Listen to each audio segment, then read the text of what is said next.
Sungguh benar ya Tuhan, bahwa anugerah dan kebaikan-Mu lah yang boleh menenangkan akan hidup kami. Terima kasih apa yang sudah boleh Tuhan nyatakan bagi setiap kami. Dan saat ini Tuhan, kami mau bersama-sama tenang di hadapan Tuhan. Kami mau bersama-sama menantikan Engkau menyatakan kehendak-Mu bagi setiap kami. Sungguh kami membutuhkan Engkau ya Tuhan. Biarlah firman-Mu yang boleh kami akan renungkan saat ini ya Tuhan. Sungguh boleh menjadi penuntun langkah kehidupan kami. Tolonglah hamba-Mu Tuhan yang akan menjadikan alat kemuliaan Tuhan untuk boleh menyampaikan isi hati-Mu bagi setiap kami. Biarlah Engkau juga yang boleh menuntun. Dan biarlah apa yang boleh keluar dari mulut bibir hamba-Mu ini ya Tuhan. Sungguh berkenan di hati-Mu dan itu semua adalah apa yang menjadi kehendak-Mu bagi kami. Berfirmanlah bagi setiap kami ya Tuhan. Karena kami sudah siap untuk mendengarkannya. Di dalam nama Tuhan Yesus kami berdoa. Amin. Shalom Bapak Ibu Jemaat yang dikasihi oleh Tuhan. Kita sungguh bersyukur untuk hari yang indah yang masih boleh Tuhan anugerahkan bagi setiap kita. Untuk kita boleh bersama-sama datang ke dalam rumah Tuhan. Menikmati persekutuan bahkan mendengarkan kebenaran firman Tuhan. Mari saat ini kita mau bersama-sama merenungkan kebenaran firman Tuhan yang diberi tema membangun di atas dasar yang benar. Saya mengajak setiap kita untuk boleh membuka bagian firman Tuhan yang terambil dari 1 Korintus pasalnya yang ketiga. 1 Korintus pasalnya yang ketiga. Ayatnya yang ke-10 hingga ayatnya yang ke-15 ya. Kita akan bersama-sama merenungkan satu bagian firman Tuhan yang terambil dari 1 Korintus pasalnya yang ke-3 ayatnya yang ke-10 hingga ayatnya yang ke-15. Jikalau sudah mendapatkannya, saya mengajak setiap untuk memperhatikannya dan saya akan membacakan bagi Bapak Ibu sekalian. Dan saya akan membacakannya dalam terjemahan baru yang kedua. LAI memberi judul Dasar dan Bangunan. Sesuai dengan anugerah Allah yang diberikan kepadaku, aku sebagai seorang ahli bangunan yang terampil, telah meletakkan dasar dan orang lain membangun terus di atasnya. Namun tiap-tiap orang harus memperhatikan bagaimana ia harus membangun di atasnya. Sebab tidak ada seorang pun yang dapat meletakkan dasar lain daripada dasar yang telah diletakkan, yaitu Yesus Kristus. Entah orang yang membangun di atas dasar ini dengan emas, perak, batu permata, kayu, rumput kering atau jerami. Kelak pekerjaan masing-masing orang akan tampak karena hari Tuhan akan menyatakannya. Sebab hari itu akan dinyatakan dengan api dan bagaimana pekerjaan masing-masing orang akan diuji oleh api itu. Jika pekerjaan yang dibangun seorang tahan uji, ia akan mendapat upah. Jika pekerjaannya terbakar, ia akan menderita kerugian. Ia sendiri akan diselamatkan tetapi seperti dalam api. Demikian pembacaan firman Tuhan bagi setiap kita. Bapak Ibu saudara dikasih oleh Tuhan, untuk membuka perenungan kita pada hari ini, saya ingin mengajak setiap kita untuk melihat beberapa headline berita yang saya kumpulkan dari portal-portal berita online yang sering saya baca ketika pagi atau misalnya lagi senggang gitu ya. Kalau pegang gadget, buka portal berita, terus saya mengumpulkan ada beberapa headline berita seperti ini. Ya, waduh. Baru sebulan diperbaiki, jalan di Gempol Payung Grobangan kembali rusak.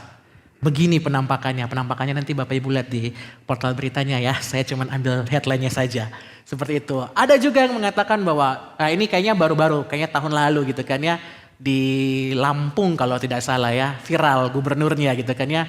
Curhat warga Lampung ke Jokowi. Baru saja diperbaiki, jalan sudah rusak lagi. Nah itu ada dua headline yang saya kumpulkan gitu kan ya, berita. Nah Bapak Ibu, kalau kita melihat headline-headline berita seperti ini ya, kemungkinan besar bahwa reaksi yang muncul dari kita adalah, ya ini saya coba untuk menebak-menebak ya, mungkin kita akan, sebagian besar kita mungkin ada senyum-senyum kecil gitu kan ya. Kemudian bergumam dalam hati gitu kan ya, dan berkata bahwa ini mah sudah biasa gitu kan ya. Indonesia gitu loh gitu kan ya. Gak heran lah kalau hal ini terjadi gitu kan ya. Baru beberapa waktu lalu gitu kan ya, mungkin dia ngomong gitu, pernah ngalamin gitu kan. Baru 3 hari lewat, wah kayaknya bagus ada pengerjaan. Tapi seminggu kemudian lewat, ketika hujan, wah udah lubang-lubang lagi jalanan aspalnya. Jadi bagi kita, oh nggak heran di Indonesia sering terjadi demikian gitu kan ya.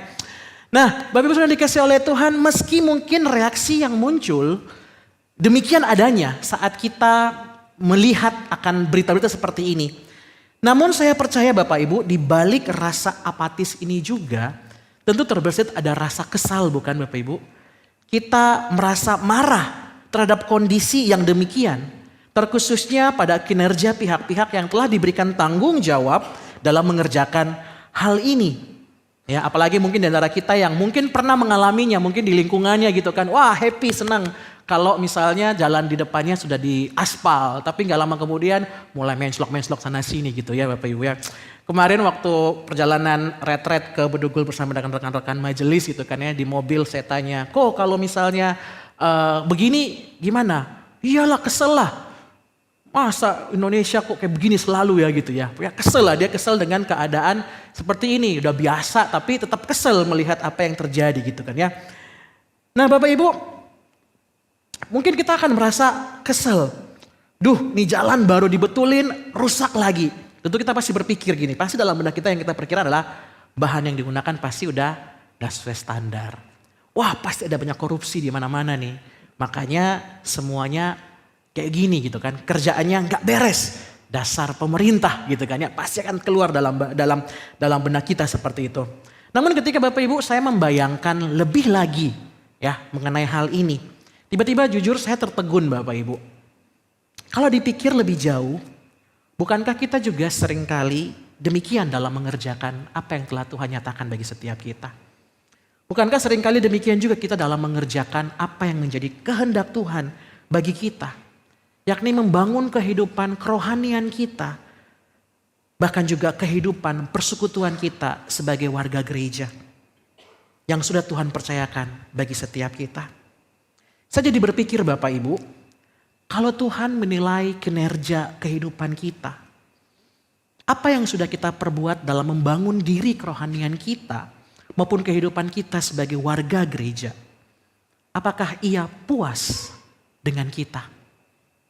Atau jangan-jangan Tuhan malah geleng-geleng kepala ketika melihat kehidupan kerohanian dan persekutuan kita Bapak Ibu. Karena Dia menganggap kita sembarangan di dalam mengerjakannya. Pribadi-pribadi yang tidak bekerja dengan sesuai standar yang diberikan oleh Tuhan. Kita terlihat mengerjakan ini dan itu, tampak terlihat sibuk dengan pelayanan, tetapi semua hanya berpusat pada diri sendiri. Mengutamakan akan hikmat kita dibandingkan hikmat Tuhan. Jauh dari apa yang menjadi harapan Tuhan terhadap kita. Bapak Ibu dikasih oleh Tuhan, Tuhan ingin setiap kita dapat senantiasa mengerjakan kehendak-Nya bagi setiap kita. Yakni membangun kehidupan kerohanian kita dan juga kehidupan persekutuan kita sesuai dengan standar Allah. Nah saudara, sama seperti kita jemaat masa kini Bapak Ibu, demikian juga dengan jemaat Korintus pada waktu itu. Di mana sudah seharusnya kehidupan mereka secara pribadi maupun sebagai komunal dalam sebuah persekutuan harus sesuai dengan standar dan kehendak Tuhan. Namun realitanya tidak demikian Bapak Ibu. Minggu lalu juga sudah dibahas ya sedikit tentang konteks dari jemaat Korintus Bapak Ibu. Di mana seperti kita ketahui bahwa di dalam kondisi jemaat Korintus saat itu tengah mengalami yang namanya pertengkaran. Ada perpecahan, perselisihan di antara mereka. Mereka didapati mengkubu-kubukan diri berdasarkan kesukaan mereka terhadap pemimpin-pemimpin agama yang dianggap lebih hebat. Saya golongan Apolos, Kefas, Paulus, dan lain sebagainya. Kemudian mereka mulai mengadu domba satu dengan yang lainnya. Itu semua karena apa Bapak Ibu? Karena mereka mengutamakan apa yang dinamakan hikmat manusia. Mereka juga kadang-kadang memandang manusia itu bukan lagi sesuatu yang apa ya Bapak Ibu ya. Memandang manusia itu amat sangat lebih tinggi dibandingkan apa yang menjadi esensi di balik itu semua. Sehingga Bapak Ibu mereka gagal melihat ke dalam pekerjaan Tuhan. Mereka gagal melihat kekayaan pekerjaan Tuhan di dalam kehidupan jemaatnya. Sehingga tidak heran terjadi perselisihan di antara mereka. Ada pula yang ingin menyingkirkan Bapak Ibu para pemimpin agama. Mereka merasa bahwa mereka telah mencapai kerohanian yang levelnya itu udah sangat tinggi gitu ya. Sehingga mereka tidak membutuhkan siapapun untuk melayani mereka. Mereka senantiasa membangun diri mereka di atas dasar hikmat mereka semata. Inilah Bapak Ibu yang pada akhirnya disayangkan oleh Paulus terhadap jemaat di Korintus ini. Sikap demikian sangat mengganggu akan makna panggilan dalam kehidupan sebagai umat Tuhan dan bergereja. Gereja yang seharusnya bertumbuh menjadi alat kemuliaan Tuhan malah menjadi sumber perpecahan. Untuk itulah Bapak Ibu dalam perikop yang kita baca tadi kita bisa melihat bagaimana Paulus kembali melanjutkan pengajarannya kepada jemaat di Korintus. Dan kali ini dia menggunakan penggambaran sebuah bangunan. Nah di alam perikop sebelumnya, di akhir perikop sebelumnya di pasal 3 ayatnya yang ke-9.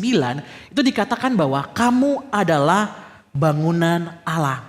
Nah di sini Paulus mulai mengalihkan penggambaran sebelumnya mengenai ladang, kemudian dia masuk ke dalam berbicara tentang penggambaran mengenai bangunan untuk memperingatkan jemaat di Korintus agar benar-benar mengoreksi diri mereka dan kehidupan persekutuan mereka Bapak Ibu. Nah pada ayat yang ke-10 Paulus mulai memposisikan dirinya yang dikatakan sesuai dengan kasih karunia Allah yang dianugerahkan kepadaku, aku sebagai seorang ahli bangunan. Di sini Paulus memposisikan dirinya sebagai ahli bangunan yang cakap, yang telah meletakkan dasar. Sedangkan di sini dia juga mengatakan bahwa namun pelayanan yang lain pun juga ambil bagian di dalamnya. Karena orang yang lain juga akan terus membangun di atasnya. Nah, di sini Paulus mau menjelaskan perannya di dalam jemaat di Korintus, di mana ia adalah Rasul Yesus Kristus yang oleh anugerah Tuhan memberitakan Injil dan pekerjaan lain itu adalah berkhotbah untuk membangun jemaat. Posisi yang tidak lebih tinggi dengan lainnya karena kita tahu bahwa isu di dalam jemaat kudus adalah perpecahan yang mana membanding-bandingkan akan pemimpin agama. Sehingga sini Paulus menjelaskan bahwa ini semua sama ya berbeda dengan pemahaman dari jemaat Korintus yang mengagung-agungkan pribadi sehingga pada ada terjadi yang namanya perpecahan. Sehingga Paulus mengatakan bahwa itu tidak penting. Yang terpenting adalah dasar di dalam membangun sebuah bangunan. Nah dan dasar yang diletakkan oleh Paulus ini bukan adalah Kristus. Kristus adalah fondasi. Sehingga Kristuslah yang seharus menjadinya fokus dari jemaat. Bukan yang lain. Bukan pribadi A, B, C atau mungkin kepintaran atau hikmat. Bukan. Tetapi Kristuslah yang seharusnya menjadi fokus jemaat. Nah kata meletakkan di sini merupakan kata kerja yang tentunya memberikan arti bahwa itu dilakukan satu kali dan untuk selamanya. Sehingga dikatakan bahwa Kristus adalah fondasi yang kekal. Sehingga di dalam ayatnya yang ke-11 dikatakan bahwa tidak ada seorang pun yang dapat meletakkan dasar lain daripada dasar yang telah diletakkan, yaitu Yesus Kristus. Hanya satu fondasi yang diperlukan untuk membangun. Setelah fondasi itu diletakkan, tidak perlu ada fondasi lainnya. Hanya Kristuslah dasar yang benar dan bukan yang lain. Namun pertanyaannya adalah Yesus Kristus yang seperti apa? Karena kita tahu bahwa di situ pada konteks waktu itu banyak juga yang memberitakan tentang Yesus. Tetapi Yesus yang tidak benar. Bukankah juga pada waktu itu berkembang akan Injil-Injil yang lain? Nah, di sini yang dimaksudkan oleh Paulus bagi jemaat di Korintus dan juga bagi setiap kita adalah Yesus Kristus yang mati di atas kayu salib bagi setiap kita. Itulah yang dimaksudkan oleh Paulus. Dialah dasar kita. Namun sayangnya rupa-rupanya jemaat di Korintus mulai beralih dari dasar itu. Dan mencoba membangun diri mereka dengan kehidupan yang tidak sesuai dengan apa yang menjadi dasar mereka. Mereka lebih mencintai akan filsafat-filsafat dunia. Bahkan mereka mencintai pribadi-pribadi dibanding siapa di balik dari pribadi itu sendiri. Lantas Bapak Ibu Saudara, bagaimana dengan kita? Sebagai murid Kristus dan juga gereja Tuhan, kita pun tentu sepakat bahwa kita dibangun di atas dasar yakni Yesus Kristus. Namun kalau mau kita melihat kehidupan kita, bahkan kehidupan gereja kita saat ini, masihkah Kristus menjadi dasar kehidupan kita dan persekutuan kita? Ataukah kita tengah mencoba meletakkan dasar yang lain bagi kehidupan kita dan gereja kita? Entah dengan kekayaan kita, entah dengan hikmat kepintaran kita, kekuatan dan pengaruh pribadi kita. Kalau masih demikian adanya Bapak Ibu, tidak heran kalau kehidupan kita maupun kehidupan persekutuan kita mungkin masih akan senantiasa diwarnai dengan perselisihan Bapak Ibu. Tidak akan ada pertumbuhan karena apa yang menurut kita dapat menggantikan Kristus ternyata hanyalah sesuatu yang fana Bapak Ibu. Kekuatan kita, kehebatan kita, pengaruh kita, hikmat kita, itu semua hanya fana. Hal-hal yang kita anggap mampu untuk menggantikan Tuhan dalam kehidupan kita ternyata akan habis dan binasa. Semuanya bisa lenyap. Dan tentunya Bapak Ibu, jika kita masih hidup dengan demikian, tidak menempatkan Kristus sebagai dasar, tentu saja pelayanan kita tidak akan menjadi berkat bagi banyak orang. Mau diupayakan bagaimanapun juga, kalau bukan didasarkan atas Kristus, tidak dapat menjadi berkat bagi banyak orang. Dan tentunya Tuhan tidak akan dimuliakan. Untuk itu Bapak Ibu, ingatlah bahwa kita adalah pribadi milik Tuhan. Kitalah bangunan Allah, di mana Kristus adalah fondasi kita. Jangan pernah gantikan fondasi itu dengan hal apapun Bapak Ibu. Kalau saat ini ada hal-hal lain yang menggantikan posisi Tuhan dalam kehidupan kita saat ini, mari ambil waktu di hadapan Tuhan dan bertobatlah. Biarlah Kristus sendiri saja yang boleh bertahta dalam kehidupan kita.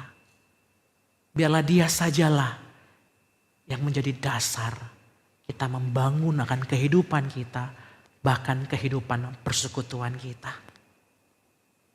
Tapi sudah dikasih oleh Tuhan, setelah Paulus mengingatkan jemaat Korintus tentang dasar dari kehidupan mereka, yakni Yesus Kristus yang telah Dia taruh di dalam kehidupan jemaat di Korintus, sehingga tidak ada lagi yang perlu mereka banggakan dan jadi dasar pemecah dalam kehidupan mereka. Ia pun kemudian memberikan sebuah peringatan kepada mereka yang melanjutkan pekerjaannya. Tadi kan kita melihat bahwa Dia yang meletakkan dasar, namun ada orang lain yang akan terus melakukan pembangunan. Nah, di awal tadi kita bisa melihat bahwa Paulus sesungguhnya tidak merasa masalah jika dalam satu jemaat ada banyak tokoh-tokoh yang berperan dalam membangun jemaat. Bahkan bagi dia itu sebuah hal yang baik. Meski jemaat Korintus sangat berfokus pada hal-hal itu, pada akhirnya melihat karena ada banyak yang bekerja, akhirnya mulai apa? Ada favoritisme di dalamnya. Mulai menjadikan ini sebagai dasar untuk menimbulkan perpecahan gitu kan ya. Tapi bagi Paulus itu bukan masalahnya. Paulus di sini percaya bahwa ia tentu tidak membangun diri sendiri gitu kan ya. Ia tidak membangun diri sendiri. Ia adalah awal yang meletakkan dasar. Dan orang lain pada akhirnya apa? Akan terus membangun di atasnya. Sebab baginya bukan hanya fondasi yang penting, melainkan juga pembangunan di atas fondasi itu. Itu juga penting Bapak Ibu. Di mana di sini kita kalau melihat di dalam ayat yang ke-10b ya, memperhatikan dan membangun, menyiratkan bahwa sesungguhnya jemaat Korintus dan juga kita perlu terus-menerus untuk dibangun dan untuk terus-menerus diperhatikan. Sehingga fondasi itu tidak hanya cukup, tetapi jemaat perlu terus untuk dibangun untuk menjadi lebih baik.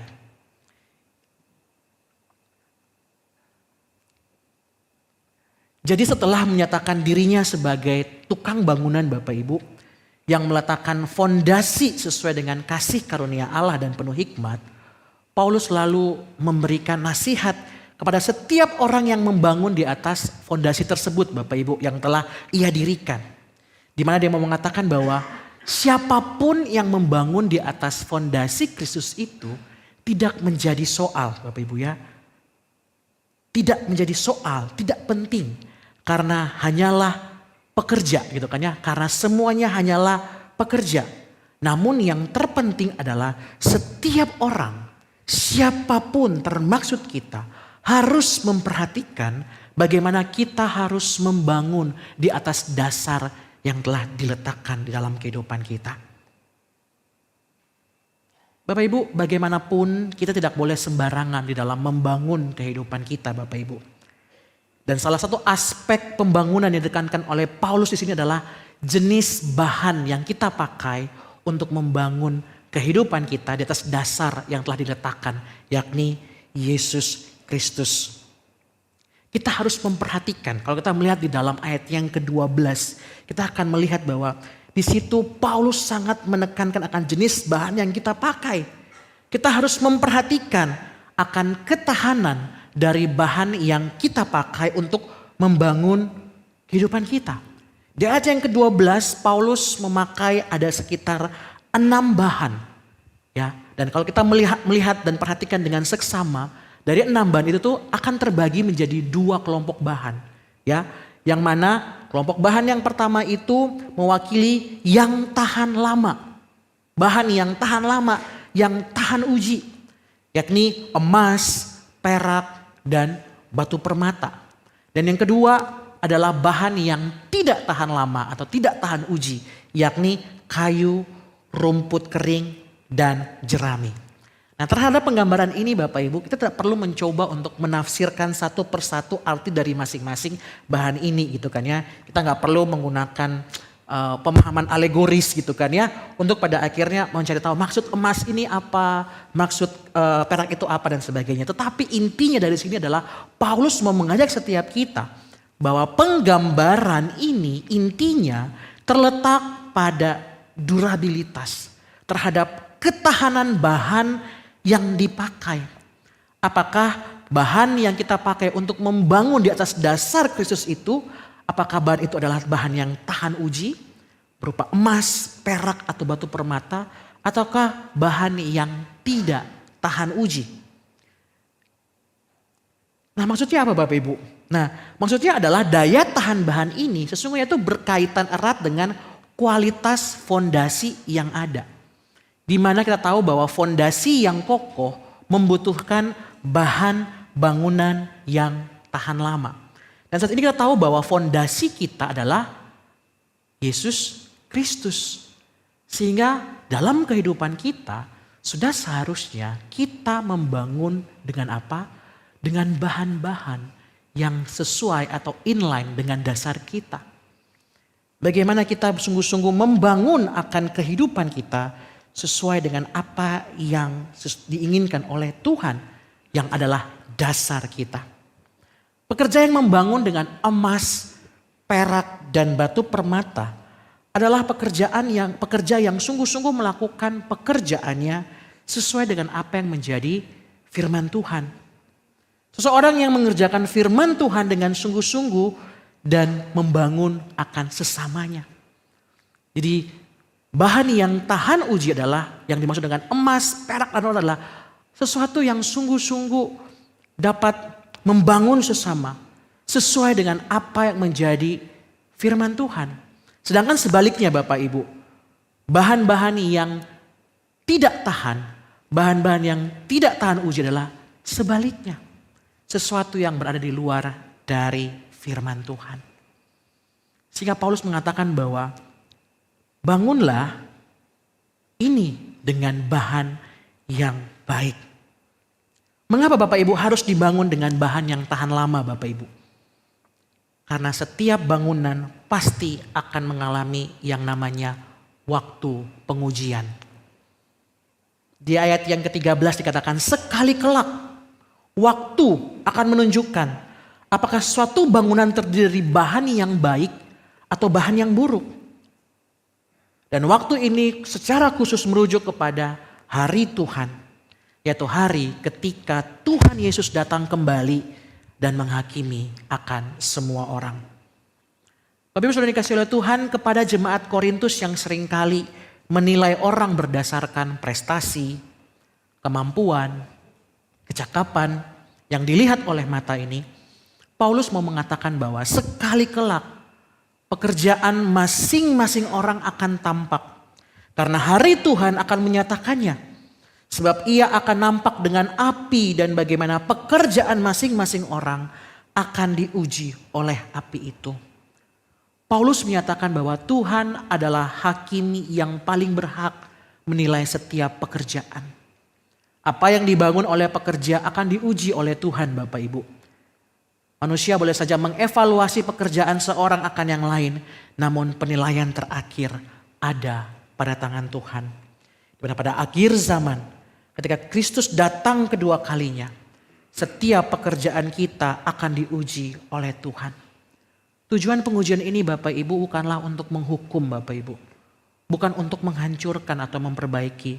Tetapi Tuhan ingin mengungkapkan kualitas dari pekerjaan setiap kita orang-orang percaya. Paulus mengatakan bahwa pada hari Tuhan, Tuhan akan menerangi apa yang tersembunyi di dalam hati kita. Dan Tuhan akan memperlihatkan apa yang direncanakan di dalam hati setiap kita.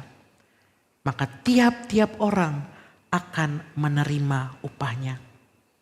Setiap kita yang pekerjaan yang bertahan dalam api akan mendapat upah. Yakni pujian dari Allah.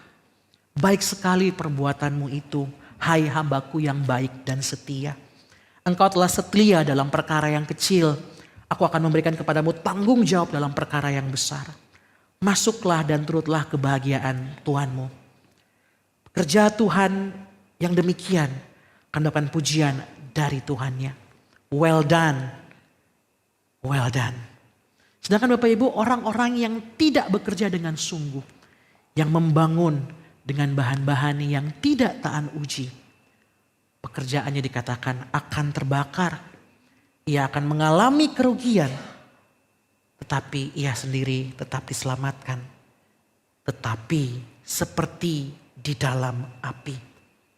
Mereka diselamatkan, tapi pekerjaannya mereka hancur semuanya. Bapak Ibu dikasih oleh Tuhan, kita telah dikaruniakan hidup dan keselamatan oleh Tuhan. Kita semua sepakat bahwa kita telah diselamatkan oleh Tuhan. Dasar kehidupan kita adalah Kristus. Namun, sudahkah kita sungguh-sungguh membangun akan kehidupan kita? Bahkan kehidupan persekutuan kita. Apa yang selama ini Bapak Ibu Saudara dan saya bangun? Apakah kita membangun sesuai dengan standar Allah? Dengan bahan-bahan yang tahan uji? Ataukah kita membangunnya dengan hal-hal yang pada akhirnya akan rusak dan akan hancur? Pengajaran seperti apakah yang kita hidupi dalam kehidupan kita? Dan taruh dalam membangun akan persekutuan kita. Apakah kita sungguh-sungguh telah menggali akan kebenaran firman Tuhan? Apakah kita sungguh-sungguh telah menjadikan firman Tuhan menjadi penuntun kehidupan kita? Ataukah ada banyak hal-hal lain bahkan pemikiran kita yang menjadi utama dalam kehidupan kita? Tapi dikasih oleh Tuhan, saya tidak tahu berapa lama Bapak Ibu telah menjadi orang yang diselamatkan. Saya tidak tahu sudah berapa lama Bapak Ibu menjadi orang percaya. Dan kalau kita melihat gereja kita telah berdiri selama 26 tahun. Dan saya percaya bahwa semuanya didasari akan Tuhan itu sendiri. Kristuslah dasar. Namun yang menjadi pertanyaannya bagi setiap kita adalah ketika kita membangun kan gereja kita. Membangun akan kehidupan kita. Sudah sejauh mana kita menggunakan bahan-bahan yang seperti apa di dalam membangun akan gereja kita. Sebentar lagi kita akan merayakan ulang tahun Bapak Ibu, 26 tahun. Sore ini boleh menjadi momentum bagi setiap kita untuk merefleksikan 26 tahun perjalanan kita sebagai gereja Tuhan. Pendahulu-pendahulu telah meletakkan dasarnya. Dan saat ini ketika kita membangun, menjalani akan perjalanan kehidupan bergereja kita. Bahan seperti apa yang kita pakai untuk terus membangun perjalanan gereja kita. Dan bahkan juga perjalanan kehidupan kita secara pribadi Bapak Ibu. Ketika saya merefleksikan firman Tuhan ini Bapak Ibu dalam kehidupan saya jujur sangat gentar ketika merefleksikan akan bagian ini. Saya bertanya, sejauh ini saya telah berjalan mengikuti Tuhan. Bahkan menyerahkan diri untuk melayani Tuhan. Saya sudah melakukan semuanya. Namun apakah yang saya kerjakan sungguh berkenan di hadapan Tuhan? Apakah selama ini yang saya anggap sangat baik, aktif sana sini, apakah itu menjadi hal yang boleh ketika bertemu dengan Tuhan, ketika diuji oleh Tuhan, Tuhan berkata bahwa engkau adalah hambaku yang baik dan setia. Ketika gelisah akan hal itu Bapak Ibu, saya terus berdoa di hadapan Tuhan. Saya rindu untuk hidup sungguh bagi Tuhan Bapak Ibu. Saya rindu bahwa dalam membangun kehidupan saya maupun pelayanan bahkan persekutuan yang ada. Bukanlah membangun dengan sesuatu yang hanya pada akhirnya berujung kepada kepuasan diri. Tapi seharusnya menjadi apa yang menjadi kepuasan Tuhan. Dan kalau menjadi kepuasan Tuhan, maka sudah seharusnya apa yang kita bangun adalah bahan yang terbaik bagi Tuhan. Saya rindu untuk hidup sungguh bagi Tuhan. Meski berat dan penuh pengorbanan Bapak Ibu. Karena kita tahu bahwa standar Tuhan bukan standar yang biasa Bapak Ibu. Tuhan minta sesuatu yang terbaik bagi kita, dari kita. Mungkin berat dan penuh pengorbanan. Diproses untuk terus menerus dimurnikan Bapak Ibu. Yang namanya diproses tentu tidak mudah. Ditempa, dimasukkan ke dalam api.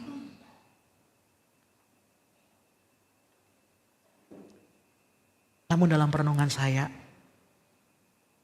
rindu untuk berlaku demikian.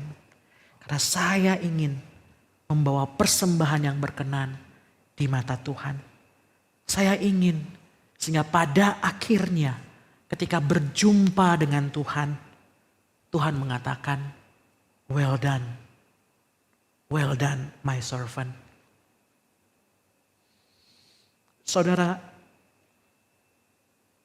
saya rindu biarlah kerinduan ini pun juga boleh menjadi kerinduan kita di dalam menjalani perjalanan kehidupan kita sebagai umatnya. Saya yakin bukan sebuah kebetulan ketika kita boleh bersama-sama mendapatkan kesempatan untuk kembali mendengarkan dan merenungkan bagian firman ini. Dasar atau anugerah Allah yang telah dinyatakan bagi kita, sudahkah kita kerjakan dengan sungguh-sungguh di hadapan Tuhan? Biarlah suatu kali kelak ketika kita berada di dalam tahta penghakiman Tuhan, biarlah kita boleh menemukan bahwa Tuhan berkata kepada kita, engkau adalah pribadi yang setia di hadapan Tuhan. Mari tetap jadikan Kristus sebagai fondasi kita.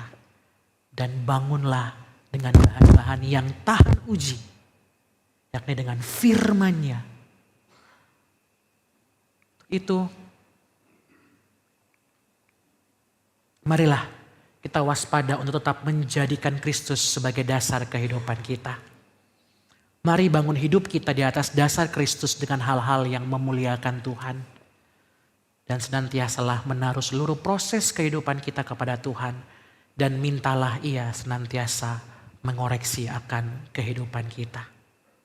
Kiranya Tuhan boleh menolong setiap kita. Kita berdoa.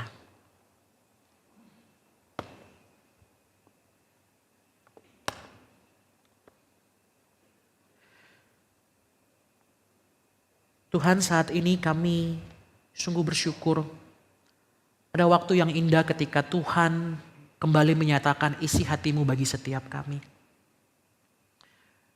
Firman Tuhan boleh mengajak setiap kami untuk boleh kembali melihat kedalaman akan diri kami. Bagaimana kami hidup di hadapan Tuhan. Dan Dan bagaimana kami hidup sebagai satu persekutuan dalam Tuhan. Jikalau Tuhan saat ini Kau mendapati di antara kami menggantikan akan dasar itu. Atau bahkan kami membangun dengan hal-hal yang tidak berkenan di hadapan Tuhan. Bila Tuhan Engkau boleh menolong kami. Ampuni kami Tuhan. Inilah kami yang datang kepadamu Tuhan. Mengucap syukur dan memohon pimpinanmu. Terima kasih Tuhan. Terima kasih. Di dalam nama Tuhan Yesus kami berdoa. Amin. Kiranya Tuhan menolong setiap kita.